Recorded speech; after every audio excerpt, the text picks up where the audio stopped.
And so, yeah, he's fucking blown away. Why would they... What would they... Duskendale. Duskendale. Duskendale. Where? That's in the middle of nowhere. Fucking Duskendale. Fucking Duskendale, dude.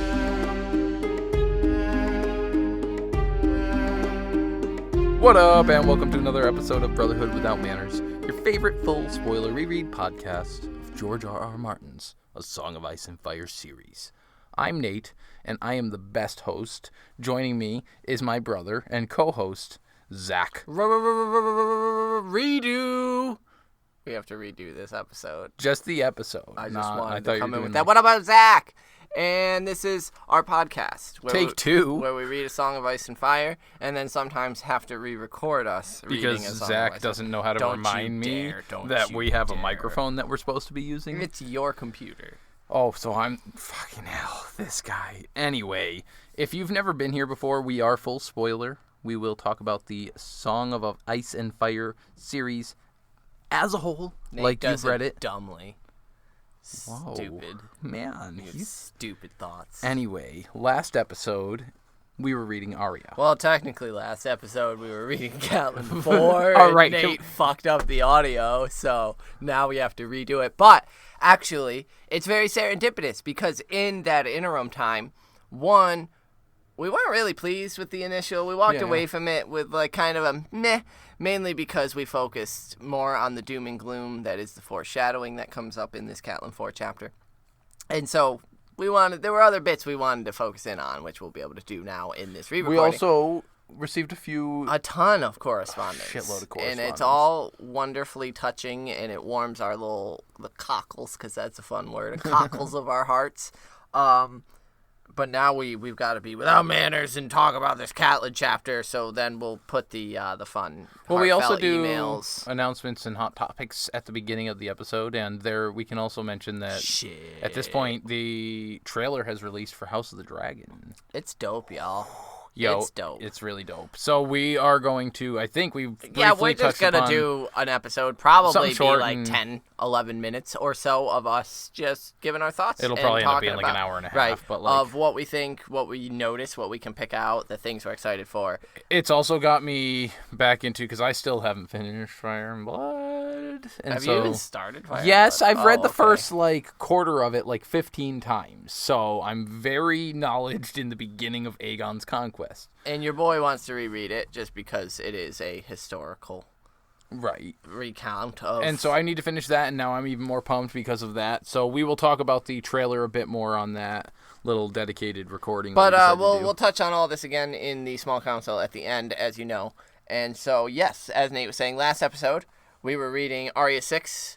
Jesus Christ. Well, that was the fight between the Hound and Beric Dondarrion. Yeah, it was a big one. And, sweet, yes. Actually, that was important because the setup of chapters here is very important, seeing as Beric Dondarrion, we get his first on-page resurrection, death and resurrection, and then we jump right into Catelyn, a.k.a. Mother Merciless, Lady Stoneheart here in a couple chapters. Yeah. So before we get too far into Catelyn talk there, last episode we were reading the Arya, and she saw the fight between Beric and the Hound. The trials. We saw Hound's resurrection. We saw this sweet setting under the weirwoods doing some crazy stuff.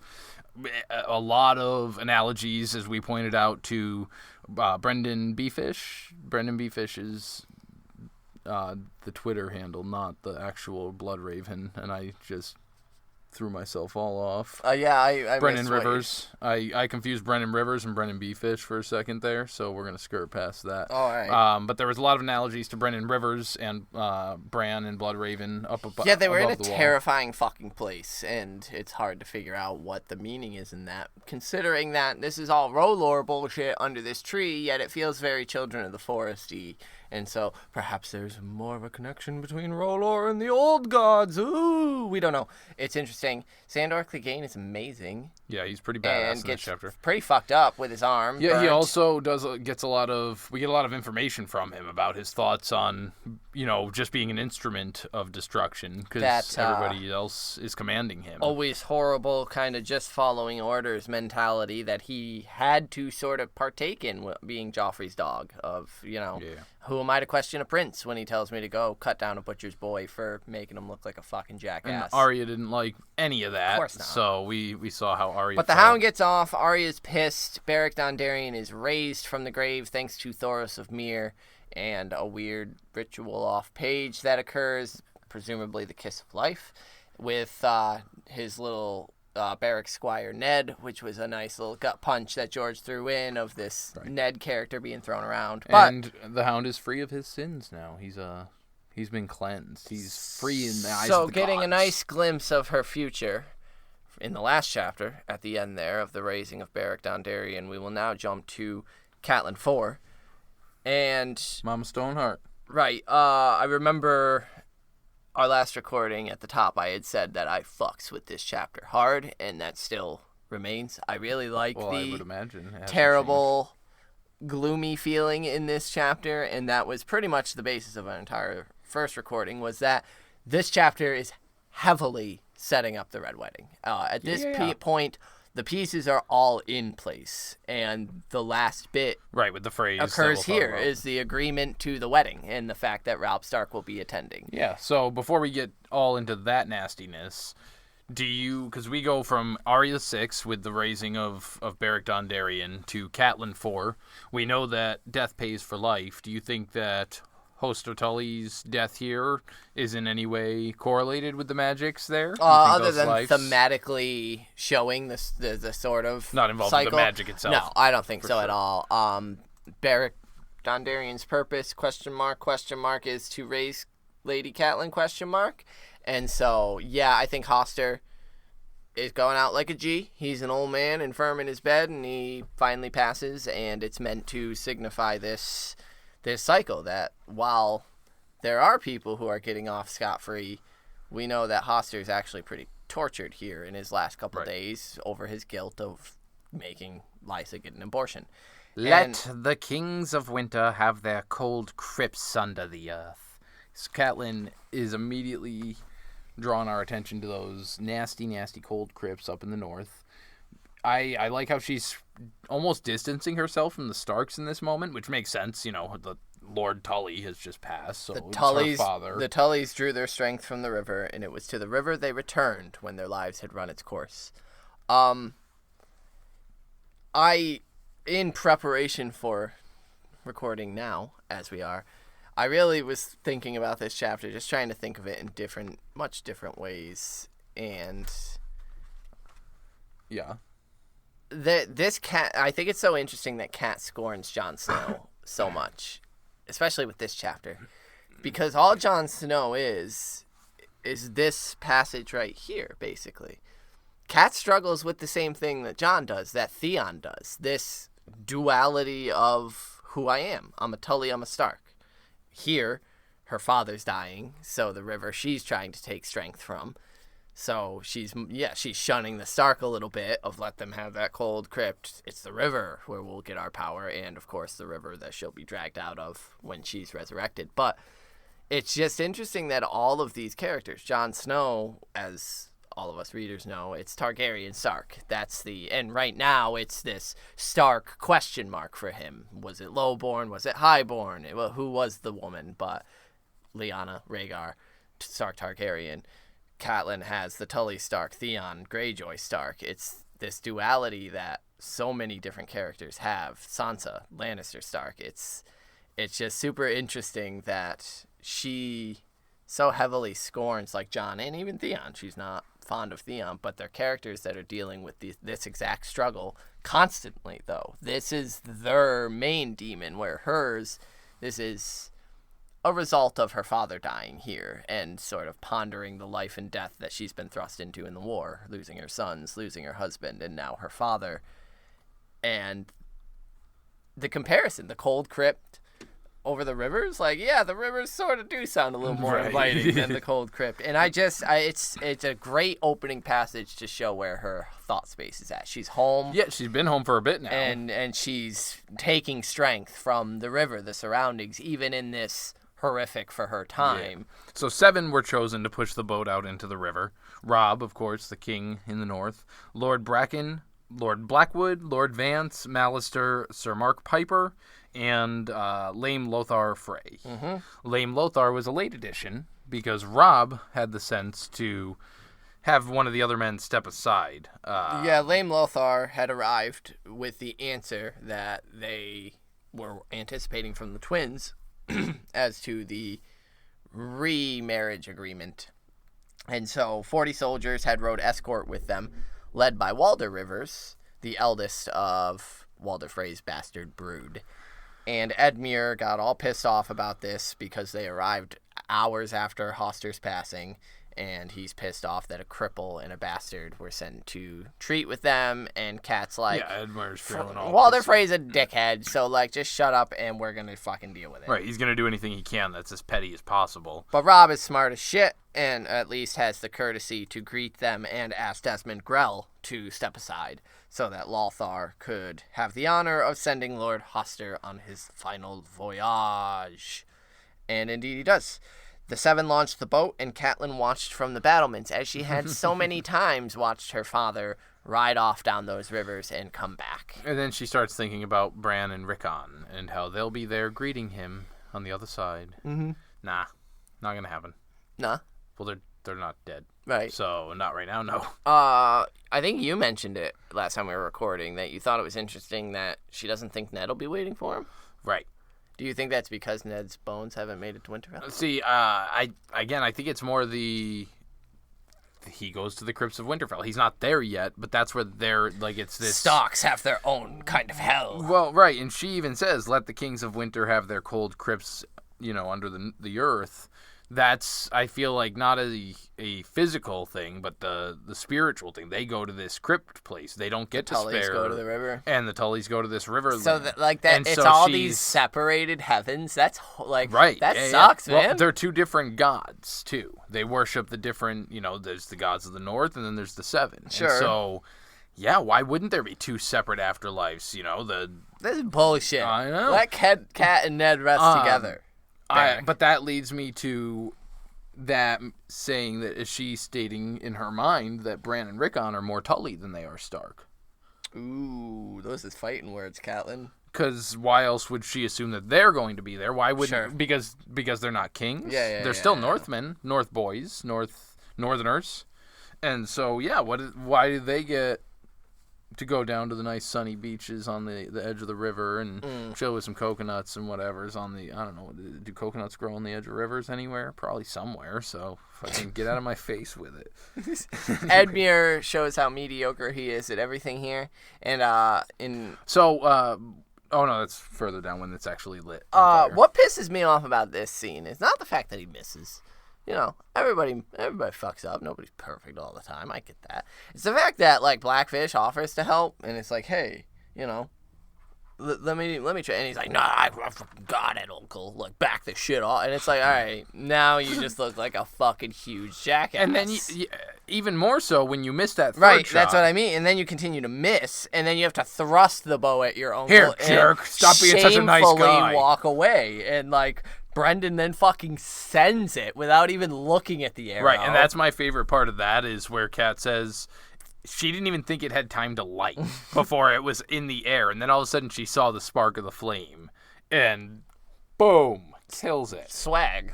It just, fireworks exploded in the sky that read swag as he turned around. It was basically Robin Hood Men in Tights when... Carrie Elwes. He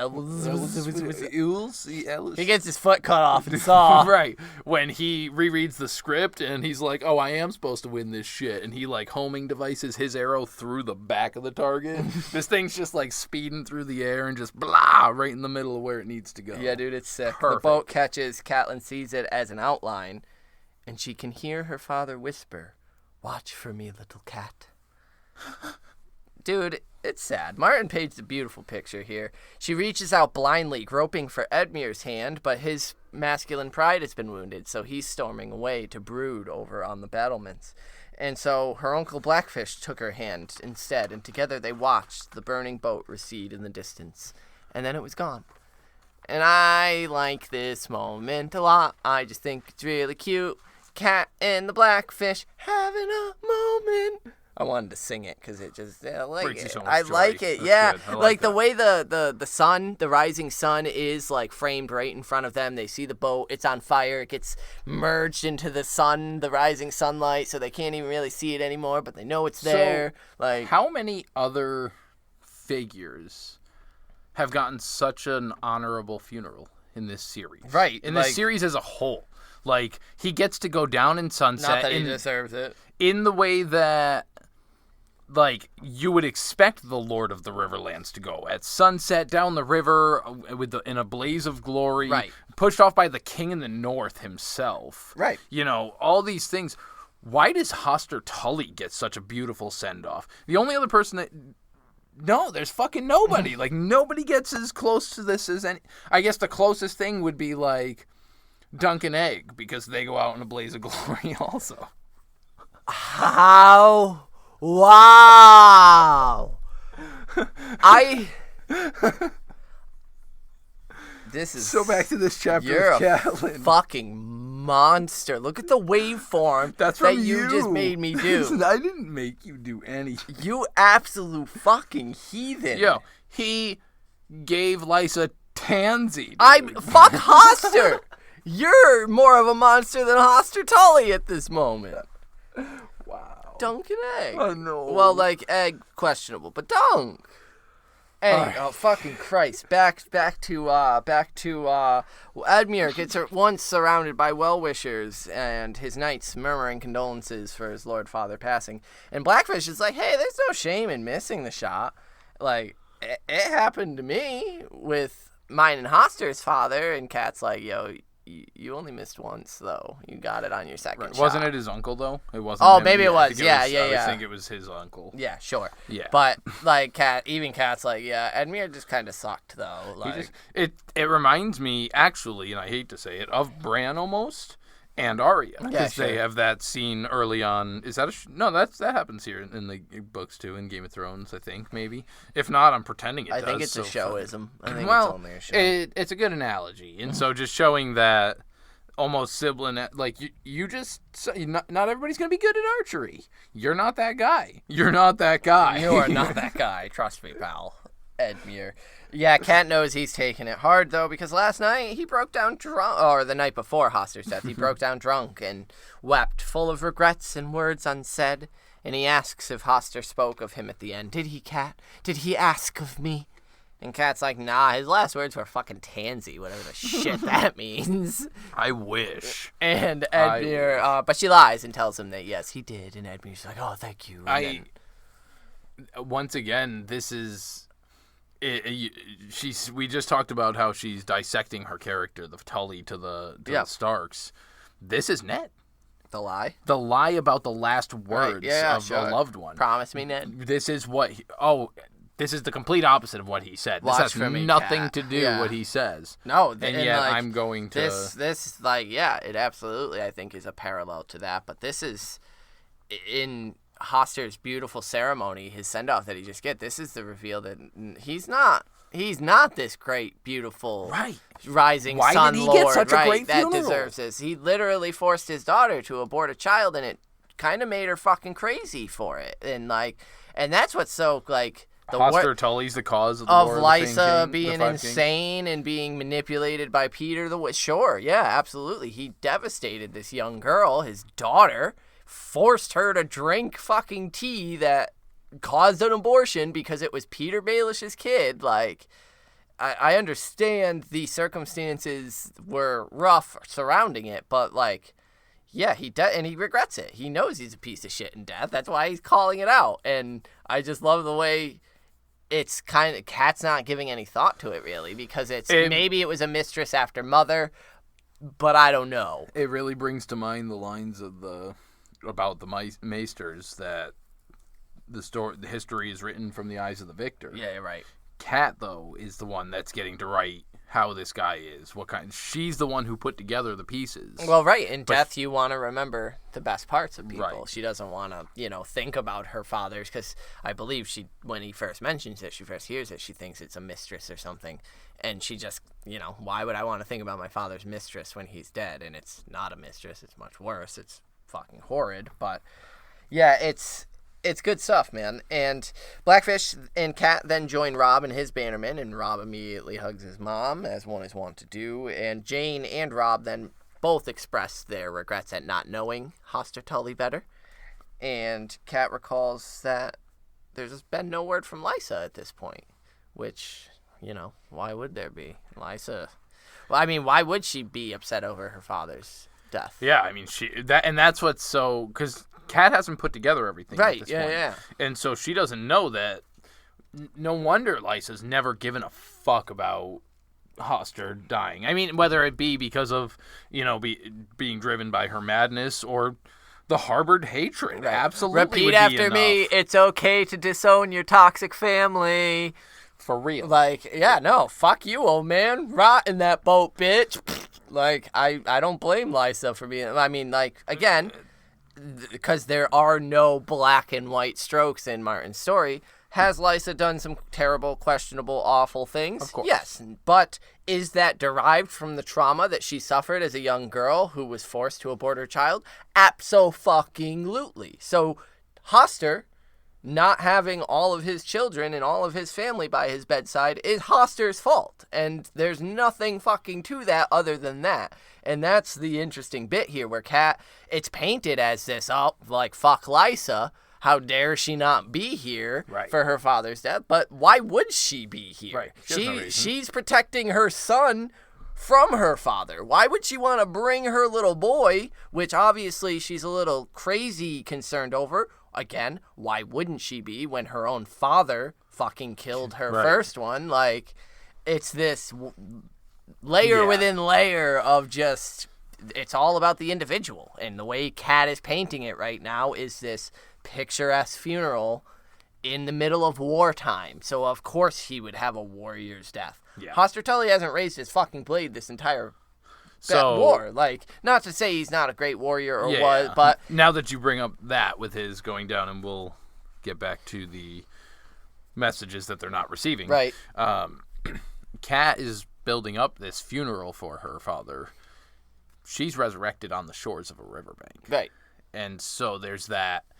He gets this beautiful ceremony on the shore. Oh, and hers is She's horrible, gross, awful, bloated, yeah. And pulled out in the middle of the night by a wolf and then kissed by... You wasted the good funeral. It's like you wasted the good surprise. We wasted the good surprise on you. Oh, damn, yeah. We wasted the good funeral on you. Yeah, it's exactly that. I mean... Catelyn has never, other than really her treatment of Jon, which absolutely is questionable, she never forced Sansa to have an abortion. She never, forced Arya into being this perfect little lady. She, assigned her to Septa Mordain, but every lady in the kingdom is not again. Still, I imagine smirked and put her arm around Ned's waist when Arya was roughing it in the dirt with the boys, and was and holding her own proudly. And Catelyn deserves more of the setting sun. We haven't heard from King's Landing about the girls. Brienne and Cleos. They should have made it by now. Oh. What a wonderful person Cleos was. Poor Cleos. Yeah, he got his head mushed. Catelyn wants to hope that maybe Brienne's on her way here now with the girls. We were of the group, but of all the bullshit that Sansa catches for her hopeful optimism, her naive dreamings, why is Catelyn never caught shit for, really? I get the grief-stricken, thoughts, things like that. It's this one hope of this one ray, maybe, in the gloom. Come on. Yeah, come on. That's it. And she even knows it's a stretch. They're probably not, but, Others come up to Robb to offer condolences, and Cat stands aside, but then joins him again as Lame Lothar Frey approaches. And he requests an audience with King Robb later this evening. Robb agrees, compliments are exchanged, and they leave. And so, after... I like Lothar Frey. Do you? Yeah. He's a nice guy. He's a great player of the game. After some more well-wishers, Robb asks his mother to walk with him.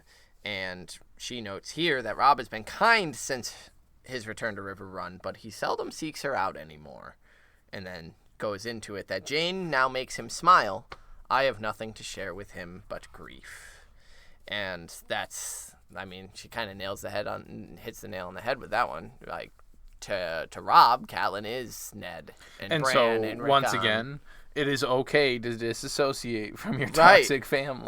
He's going where he's happy. Not that it's the right decision, but you know, if that's what Jane is doing, and not just necessarily sexually, right? You know, they like spending time with each other. Why deprive him of that? I also think it's interesting that she keeps basically, to Robb, she epitomizes everything that is Stark, while she's feeling so mighty Tully here. Like, to Robb, she is Winterfell. She is the destroyed ruin that is his home, that he'll find out about here in a minute. But like, she is Ned, she is Bran, she is Rickon. It's all these Winterfell things. Reminders of and home. And early on, we learn that Robb is the most Tully of her children. He has the auburn curly hair, and yet there's really no mention to his Tulliness, of him potentially drawing strength from the river. Robb's in the Godswoods this chapter. Robb doesn't go to the river for strength, right, even though he is the most Tully of her children.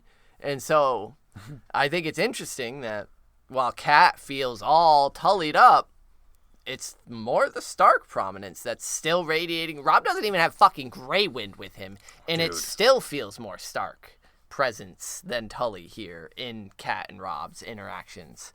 And yeah, he also seemed to be enjoying Jane's brothers as well, the company of Rollum taking the place of Bran, and Reynold as part Theon, part Jon Snow, which is astute. You know, Robb is filling in with people that are familiar, trying to fill in his losses.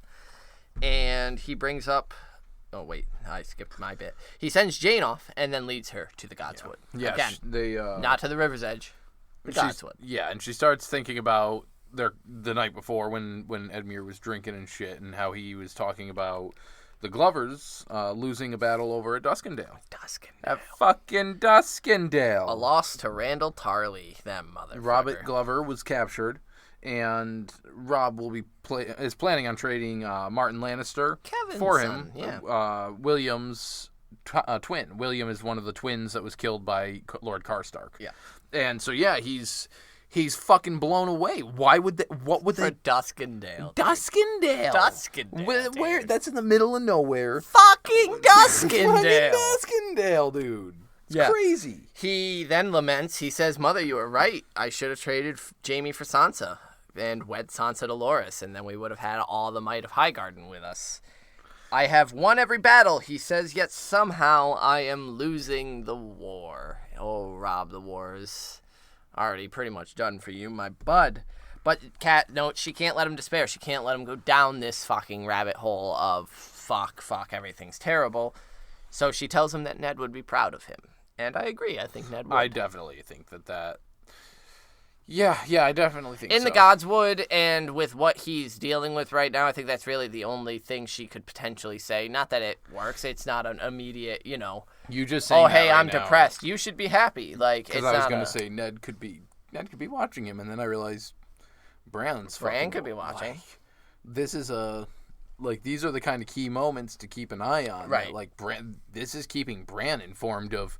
Or will one day, and that's what's wild is right now Bran's on his way to the wall, right? And so he'll be downloaded to this. He's information, looking, but he's also currently watching at the moment. This, yeah, or if he doesn't, Brynden Rivers does, sure. And when he takes over the knowledge of the three-eyed crow, that this is how he will learn about what was occurring or what was supposedly occurring, how things occurred. Yeah, Bloodraven's a fucking boyer. It's fucking and wild. Bran, could potentially be watching this conversation as well. So, do you think that means, after what we saw in the last chapter with Arya, that they can see through just the eyes of the werewood, or can they look through the roots and see what the fuck happened? Well, with that's the Beric Dondarrion. Basically why they lost the South, right? Was because the trees were cut down, and so I don't think they can see through the stumps. That makes sense. Yeah, I think they need the actual eyes, which is rare from you. Fuck yourself, Mr. Summerhall. I gorged on grief. Okay, so Robb has some more news, and he says it's Sansa, and Kat's immediately like, she dead. She my baby girl dead. And he's like, no. They just married her to the imp.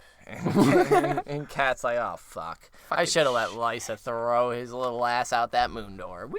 Yeah. And then they continue on. Robb basically is pissed that he can't do anything and wants to... His men are getting restless. He wants to move on. But Kat starts kind of tripping out and worries that if he dies... I did want to mention the point that Kat was upset that Tyrion betrayed his oath. Oh, yeah, saying that right. He would send them down, and Robb mentioned that oath-breaking runs in their blood, and I just really... I like the way that Martin twisted that so easily, and it's not hard to twist that one in particular, when Tyrion, to some extent, does have Sansa's best interest in mind. Yeah. And I mean, and that's very loose. I'm saying that very loosely. He has a better interest in mind for her than any other person in King's Landing. Sure. For the Certainly most part. any other Lannister. Especially any other Lannister. And so for Tyrion, again, and we're going to be getting that soon with him, his trial and everything, to be cast as the imp so heavily in these chapters, then to see it directly from his chapters and hit those points of view where he's a monster in King's Landing to all his friends and family. Yeah. Quote unquote. I mean, he gets pretty fucking monstrous. Yeah, he does. So, Kat starts tripping out about Robb, and if anything should befall him, I would go mad, Robb, she says, which is the literal portrait of what happens. So, hey, good job, Catelyn. And suddenly she is just hit with a wave of dread, and she suggests kneeling. Is kneeling not an option? No. And Never. Robb recoils physically and says, never. And he asks if her intent is peace with the Lannisters, and she asks him if that is so bad. And he says, yes, the Lannisters killed my father. And asks if she has forgotten that. And... Not even a pretend mention of a Baratheon killing his father. Like, again, they're the ones that are all for he's a bastard and everything. Right. It's just so... I like how ingrained it is in them that, no, the Lannisters did this. Yeah. Robert had nothing to do with that shit. I like Robert. He's a nice guy. He's a drunk asshole. She asks him, do you think I've forgotten that? And he says, I don't know, have you? And she wants to hit him, and she almost does, but it's an effort to remind herself how frightened he must be as well. And says that the choice is his, but to her, his life is worth more than the song of how he died in battle. And so she turns to leave to go. He asks his leave to go, and he grants it, and then draws his blade for some reason. So I think that the reason Martin did that is to show how true she was and how much of a child he is still. That he still is drawing that blade without any particular intent to use no it. Intent to, because Ned would never do that unless he's going to clean it. To clean it by the heart tree. But he didn't just behead anybody. Right. I guess he could be going to sharpen it, but Sure. he's pulling it out in aggression and that childlike, like, I just need to cut something. Mm-hmm. It's not I need to go sharpen this. I guess I'm being presumptive. No, I mean, I see it as more childish as well, because even Kat's like, that's kind of weird, but whatever. And it's a couple hours later that she is summoned to dinner by Rollum Westerling, who reminds her of Bran, because so dutiful and diligent. He's a young kid, and any young kid now reminds her of one of her children. And at dinner, Robb is cool. Edmure surly, Jesus. What was that word there? Hello, surly. Got it. But lame Lothar is the model of courtesy. Walder River is the opposite, a harsh, sour old man. Yeah, so Lothar Frey is kind of leading the charge, offering his condolences and just speaking up the compliments, everything necessary.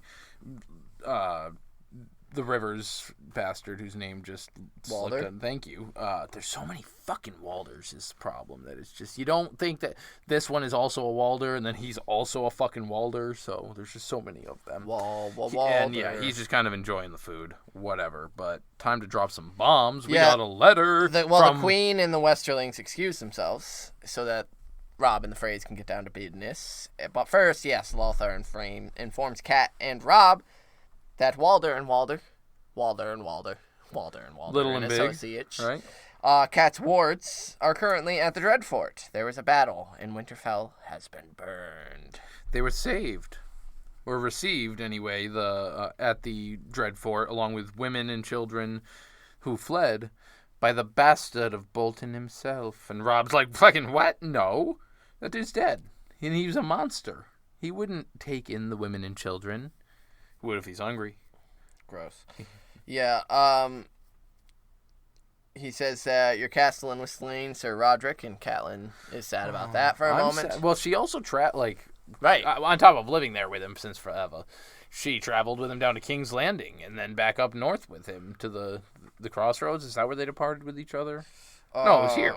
Yeah, here. Maybe Harrenhal. Did she go to Harrenhal?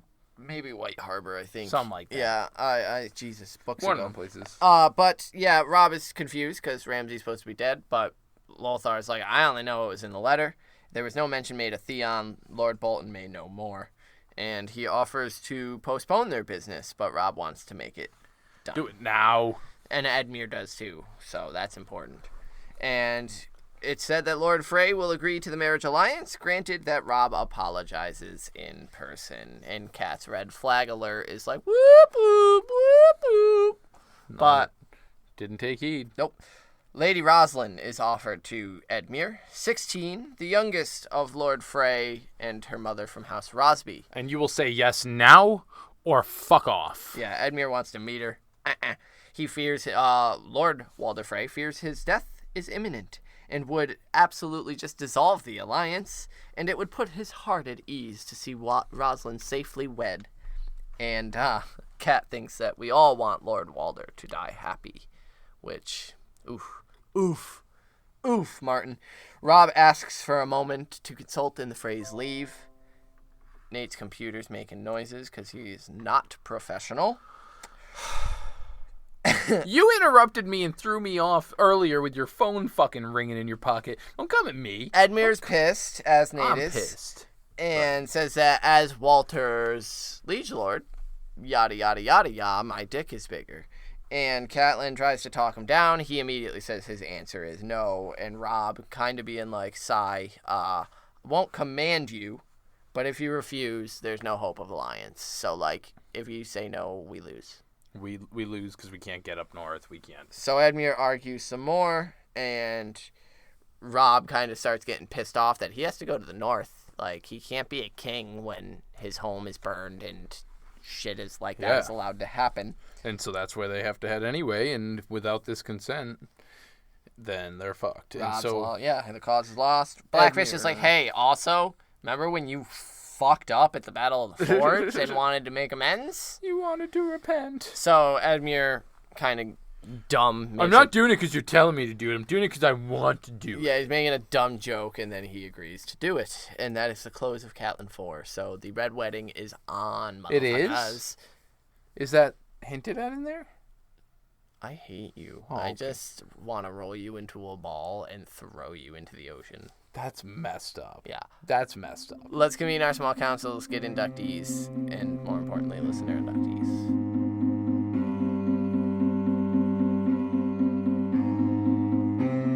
Splish, splash, I'm hopping out of the ocean because you threw me in there with... Oh, sweet. Remember earlier? Continuity. Yeah. That's dope. Staying with it. Small council time! Small council time. Which means we're going to be giving our inductees. Right. Do you have yours chosen? Yeah. Good. Give Blackfish. it. Of course. For just being there. Predictable. Just being a guy. And the hand-holding scene, I think, is adorable, and I loved it, and it warmed my heart. So Blackfish, because Andy gets to call Edmure out at the end, being like, yo, you're dumb, so Battle of the Fords. Yep, gotcha. Got him! Got him. So yeah, Nice. Brendan. Cool. I like Brendan. Mine is going to little Rollum Westerling, little squire Rollum. for Robb Stark. He's a dutiful little guy. He's cruising around this place, probably having a blast. Like, it's wartime. He's just a little tyke that's running around squiring it up. So, Rollum. yeah, I bet he actually plays with Greywind out in the yard sometimes. Rollum. He's the only person. Will you stop? My word. Nah, the Westerlings are all punk asses that are scared of Greywind. He's just a child. Rollum. And he's a badass child. And so I'm giving it to Rollum. So there needs to be fuck House of the Dragon, we need Rollum Westerling spinoff, and Rollum needs to be played by Willem Dafoe. Rollum. I don't like you anymore. So, I like that inductee. We did get inductees from some of the listeners. So we've got one from Kristen here. And Kristen has quite a lot to say on this chapter, starting with the funeral is very telling, of course, the Red Wedding. The Tully's laid at the bottom of the river and are being laid to rest at the bottom of the river, and Cat will be pulled from the river. And her inductee will be Walder Rivers. He plays an impeccable game, polite as all get out, but still firm in the fact that his house was slighted and did not indicate in the least that they are planning to savagely murder the Starks. Well done, Walder. Thanks, Kristen. Yuck, yuck, yuck, yuck, yuck. Yeah, he's impeccable here. All uses his P's and Q's and thank yous and hellos and goodbyes and... I like that guy. What up? We doing this? Gotcha. Come over to our place. It'll be sweet. You guys want to come spend the night? Thanks, Kristen. Also, we received some correspondence from our friend Karen. Karen also mentioned the Kings of Winter having their cold crypt under the earth. Rip Hoster, you kind of sucked, but hey, at least you weren't Edmure. She did give us in her inductee, which was I'm Jumble Mouth. Yeah, like you suck. It's always during the inductee. Yeah, you sorry, ruin listeners. everyone's inductee. I'm so excited to read the listener inductees because they're always so much better than yours. And then you are over here just doing stupid Zach shit.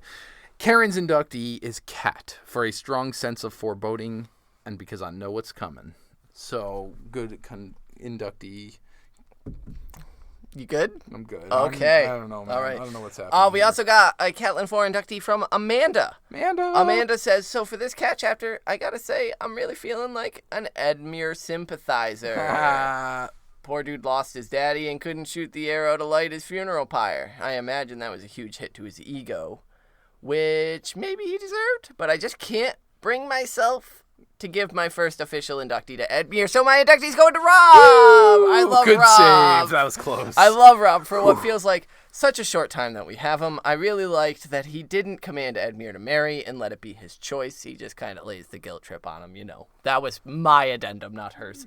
And let's just take a moment to revel in the thought that the worst possible outcome of this wedding is that Edmure might get an ugly wife. That's not the worst of it. That's not the worst of it. Ned broke his leg and Edmure's got to marry an ugly wife. Amanda, thanks. That's a great one for not inducting Edmure. So I don't believe the next two write-ins have inductees for this one, but we did receive some wonderful correspondence. I'm going to butcher this, but I think it's just Sophie. And so I hope so, but maybe not. My bad. If I'm just terrible with names. So he wrote in and says that he caught up. I don't know. They wrote in. I don't know. I'm a fucking terrible person. We're sorry. dumb Americans. They listen to the episodes and they can't wait for us to get to the Red Wedding. We are super excited to record that one as well. I'm probably going to Red Wedding Zach during that episode just for you people.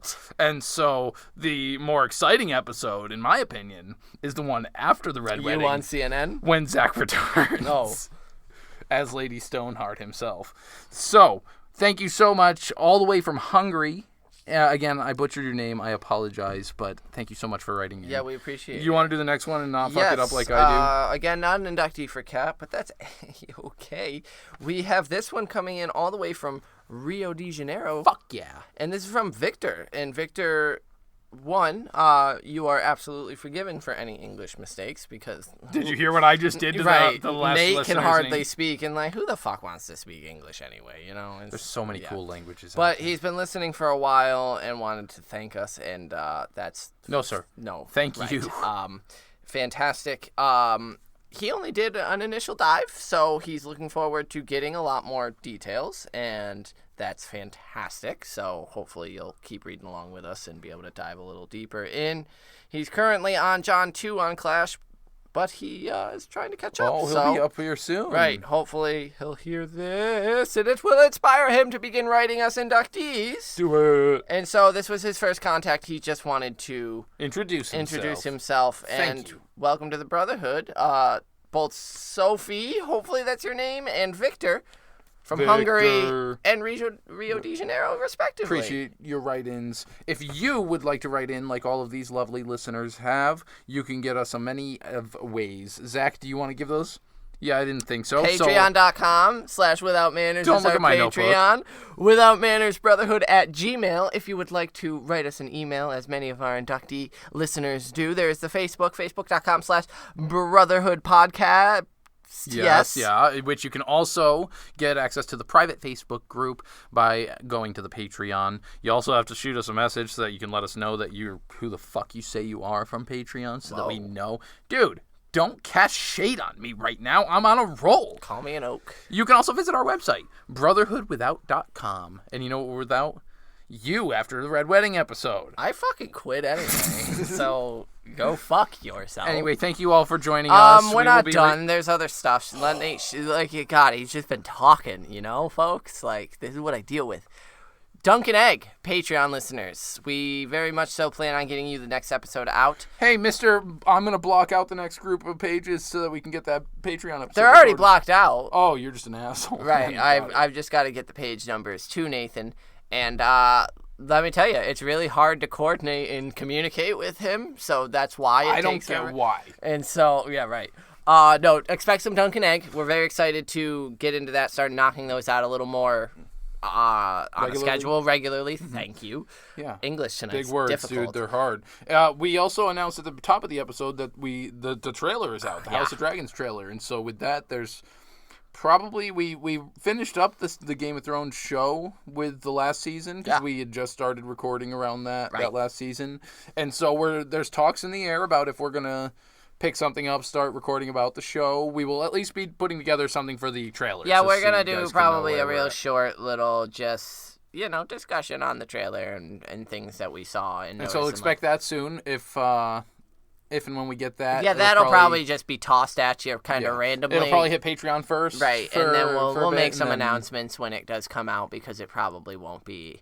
We do plan on getting back into a schedule here. Again, Nate's been dealing with a ton of promotions at work. Yeah, man. I myself have been getting some work and promotions, so things are moving in our personal lives as well. And more stable. So right, now that we have schedules and things locked down, we're going to get this podcast back on a schedule because you guys have made it very, very, very clear that you are here for the run of it, and we want to do that with you. So to wins and beyond, or to dance and beyond, because that's the current stuff we have, but yeah, we don't plan on stopping. I think it's at spring 2022 is when they're expecting the release for House of Dragons. And so part of me, and this is the optimist, because, that's what we're always doing over here while we're throwing out our fuck yous. Maybe that means that there's some kind of news in the hey, the man. winds of the future for some I'm some a book hopeless stuff. romantic. You can call me a sweet summer child if you want to be patronizing. Sure. I've heard nothing but good news from George. It seems like he's been getting some good work in. And He sounds confident. Right. I'm confident. If he's We hopeful, adore I'm him. hopeful, right? And he'll get it out to us as soon as he thinks he's that out it's there writing. right. He's making cool stuff. Like, I've only delved briefly into the wild card stuff, but it's cool stuff. I've been Nate knows this. I've been into my theories, especially Euron theories. George R.R. Martin has to write Euron and what he's doing. This Okay? poor man can only do that for right. so long before Like, he falls into the abyss himself and begins losing pieces of himself. He's got to summon eldritch horrors, okay? It's going to take some time to write it with some spice. Right. So, we love, obviously George will never hear this, but have we even we said love you, what our George next Martin. chapter is? No, I was. Okay, that's cool. what you cut me off from earlier when I was. Well, getting ready it to was close way out too the early, episode. yeah. Holy we had a lot shit. more to say. You're Anyway, welcome. We're reading Davos 4 next, I believe. Davos 4, and get us inductees for that. Davos, Sir Alistair. A lot of you have, just because, again, we've been sitting. Yeah. We had to re-record this one, which hopefully you find it as wonderful as we have. Right, and this is the second recording of it, but I feel like it's been a much better discussion this time around. After Davos 4, we have Jaime 5, so we'll be catching back in with our one-armed knight who is struggling to re-find his family, identity, and his self, but aren't we all? Valor to Harris! Peace.